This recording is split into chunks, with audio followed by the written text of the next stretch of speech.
We are working with artists now, so in this age of streaming, a big single is enough to carry you for the whole year. Yeah.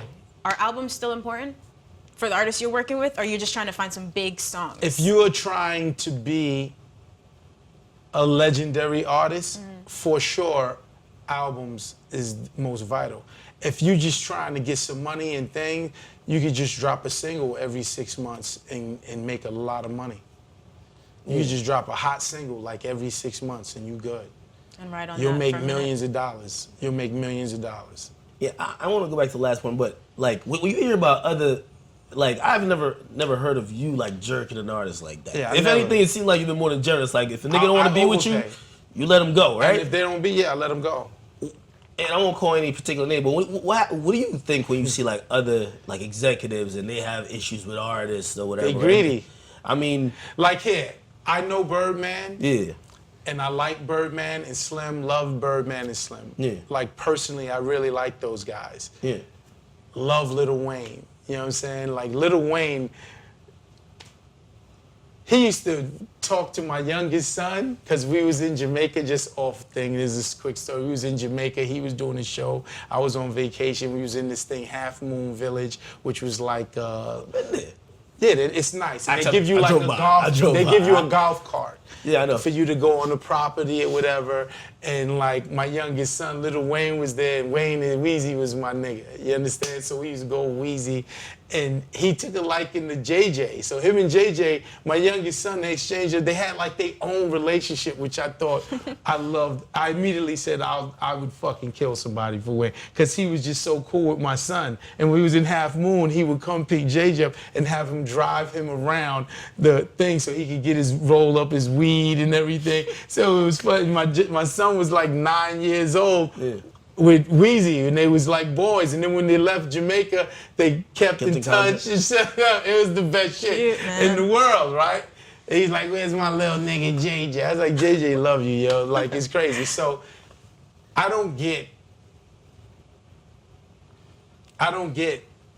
the Weezy and Birdman thing. Like, you say this guy is your son, you known this guy forever. You should work that out. Just pay him, man. Just pay him. He deserves it. Not only did he put Cash Money Records on his back for all them years, he brought you fucking Nicki and Drake. Yeah. Give the nigga, come to the table, give him a hug and say, listen, and say if he goes, yo, I want 50 million. Talk to him, say, son, listen, this is the business, this is what's going on. I could give you this, and this is good, and it's fair, and talk it out. Would you let it get to like the lawyer shit? I would never. Me and Rule never once have had an argument. I would literally go to my lawyer and be like, what's the fair number to give Rule? And if they said 5 million, I would be like, give him 7. And I would say, give him more. And I would go to the label and Leo and argue and fight. Yo, this is what we gotta do, and this is the thing. And that's how me and Rule, you'll never hear me and Rule anything. So maybe you should call up Birdman. You think Birdman being greedy? Well, I mean, of course. Birdman is Birdman, though, and I love him. So Birdman, what's up, nigga? Like, you know what I'm saying? Like, I got love for that whole Cash Money thing. You know what I'm saying? Yeah. Like, me and Weezy, really, I really love Weezy, but Birdman and Slim, them is my niggas, yo. And they probably, like, when it comes to music and records, you know, Hove is rich, he did other things. But if you're talking just record sales and record business, Cash Money is by far the richest niggas. By far, it's not even close. Birdman cut the check, man. Or just talk to us, and especially if you say that's your son. Like, and I believe you, nigga. I believe you knew this nigga Weezy since he was like 10, 11 or whatever. Yeah. Well, maybe I did business different, because it's not only Wayne, there's hella producers that said they didn't get paid. So you know why that is, though? Why? Because they have a distribution deal. So the Universal Music Group and Universal Records just give Cash Money all of the money. They take 10%, that's it. So if 100 million was generated, they take 10 million, their 10%, and they give the 90 to Cash Money. Now, it's Cash Money's responsibility. Well, you think it's split like that? Like, yeah, 90-10? I don't think. I know. Word. They've had it since the beginning of time. The Birdman. Okay, so you've been eating real. So good the reason why So that'll never be done again. Producers, That's type of Bangladesh, joint. Manny Fresh, always because they have to pay a royalty on those records that's selling 4 million albums and 5. Cash Money's responsible to pay royalties. Yeah. They don't. The bookkeeper probably fucked up, right? My office hours is from 9 to 5. Big Red Records. You know what I'm saying? Which, you know what? From nigga to nigga, I'm like, yo, if that's how you getting down, I don't care. Like, cause I'm not with Cash Money or whatever. So I'm looking from a distance and I'm applauding. Like, them niggas is getting money. The money that they get on their catalog is disgusting. Think of their catalog. Think of all of the Wheezy records, the Cash Money, the fucking Manny, the Big Timers, the fucking Juveniles. That nigga was moving fucking 2 to 4 million every trip too. He was the nigga before Wheezy. All those records still count. When people using those records and licensing those records, all that money going in there. So I'm saying just off their catalog, my nigga. And then you added fucking Drake and Nicki into that.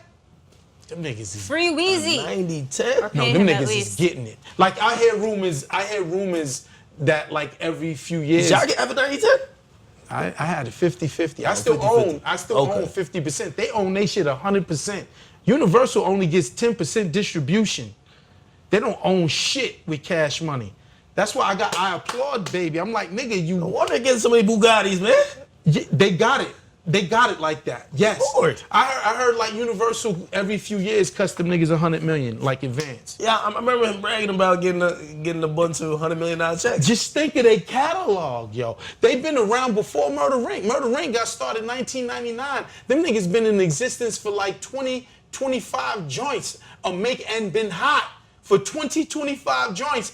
They still, YMC and B's still the fucking movement. Who hotter than Drake, Nicki, and fucking Wheezy right now? I mean, has anybody else ever had that favorable type of deal? No, that's why I said I applaud this. I'm like, nigga, these niggas came in on some nigga shit, fresh off the block, probably with a lot of street money, and they had that 90-10 from the door. They've been getting that from day one.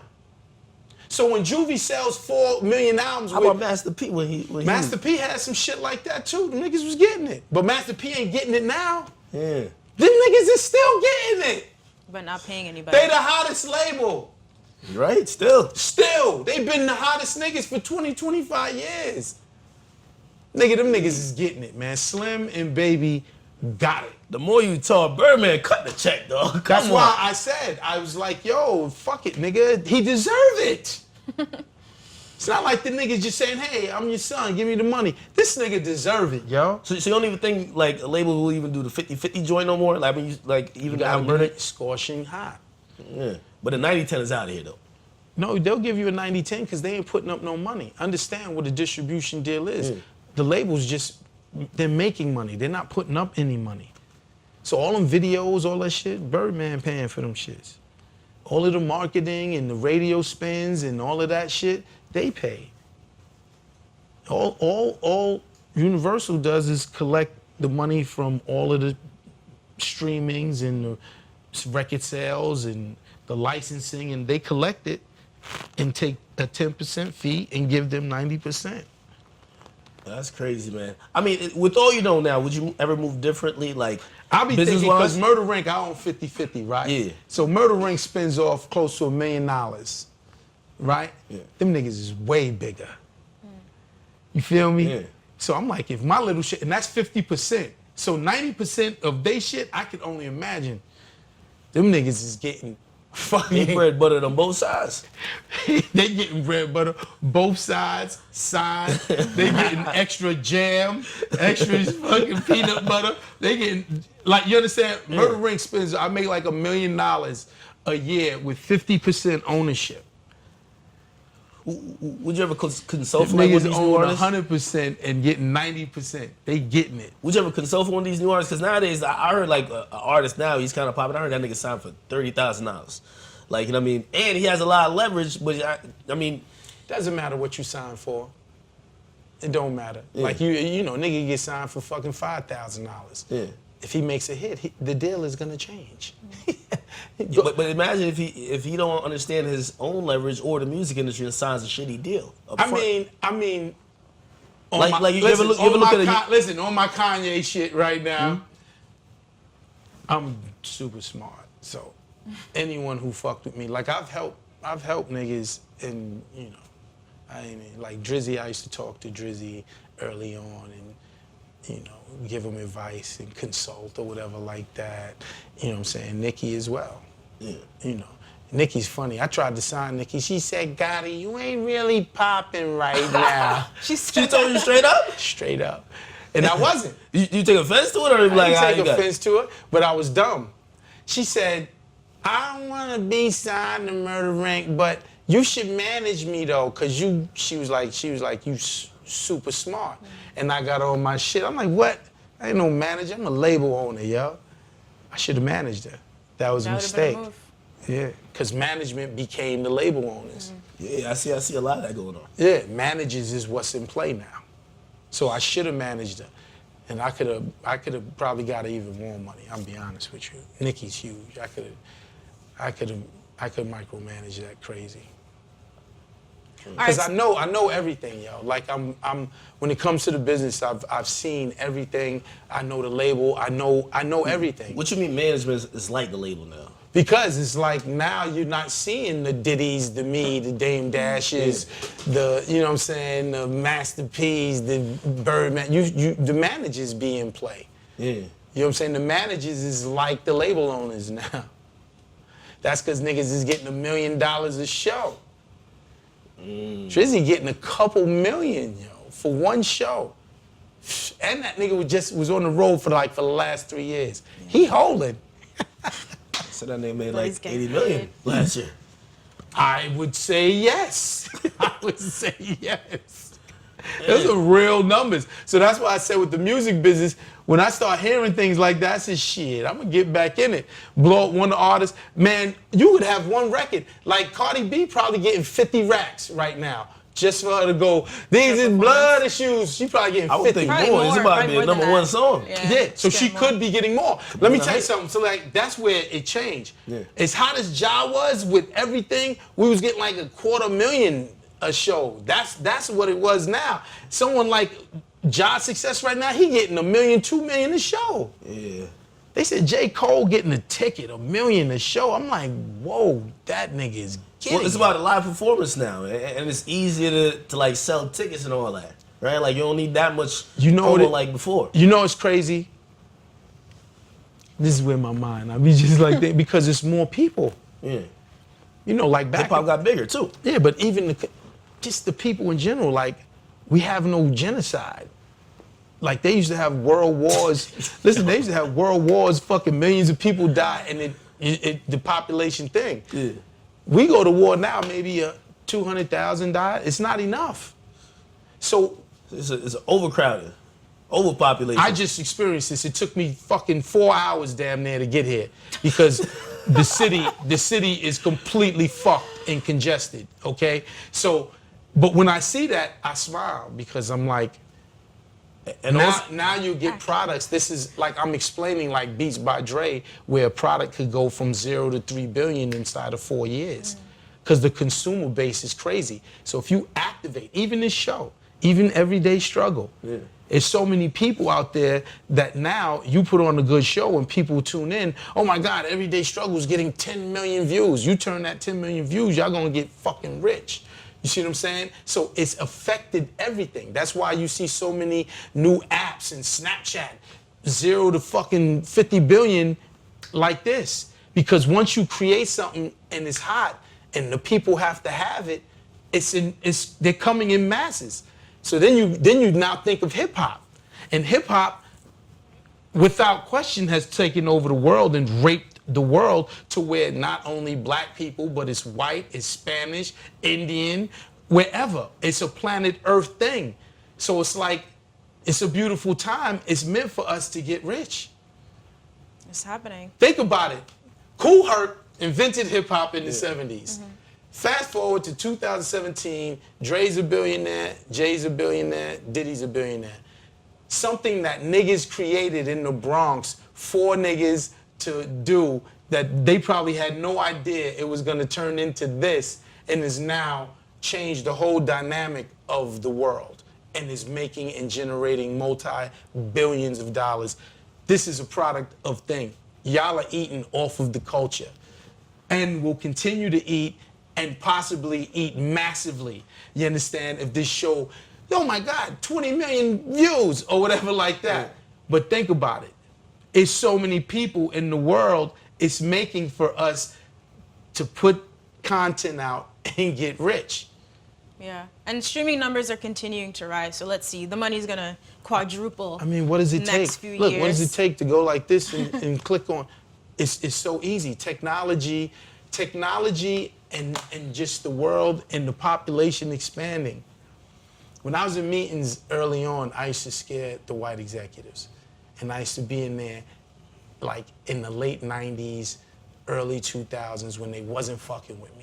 And I scared the bejesus out of all them fucking white executives. I'd be like, yo, your time's up. And they used to be like, I said, hip hop, we taking over the world. And I used to tell them the age thing.